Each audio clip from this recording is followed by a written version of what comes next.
атын айтсам Қазақстан, жерімнің атын айтсам Қазақстан. Қойнауы қазынаға толған мекен, байлығын атын айтсам Қазақстан. Қазақстан, ұлт атын ұлықты еткен, ұлылардың арманын биік еткен, өзге де ұлт ұлысқа қоныс болып, оларға да жақсылық үйіп төккен.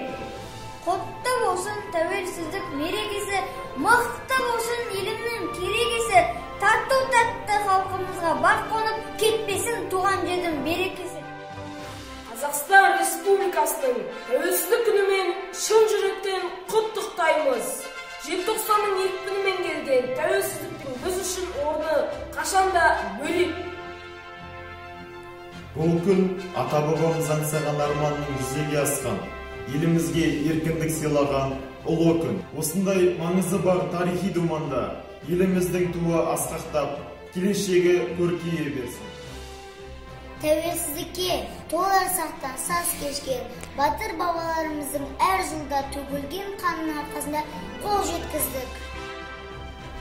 Ұлы мұраттар жолында құрбан болған асыл азаматтарымыздың асқақ армандарының арқасында қол жеткіздік.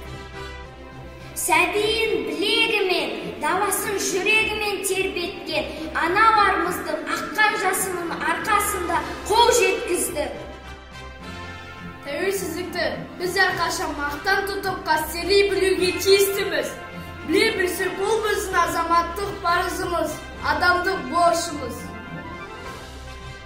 Біз жас сарбаз, тәуелсіз елдің еркін ұрандарымыз. Біз жас сарбаз, тәуелсіздігімізді нығайтамыз, елдің ерегесін берік етеміз. Біз жас сарбаз, тәуелсіз Қазақстанның болашағын баянды етуге үлес қосамыз. Қырандай түлеп ұшқан арманымыз, біз бүгін өркен елдің сарбазымыз. Ант алып, ар алдында сапқа тұрып, қорғаймыз туған жердің ар намысын. Көк байрақ арайлаған нұр таңымыз, жігіттің сынға түскен сұлтанымыз. Дұшпанға қатал болған досқа берік, жау жүрек бауыржанның ұрпағымыз.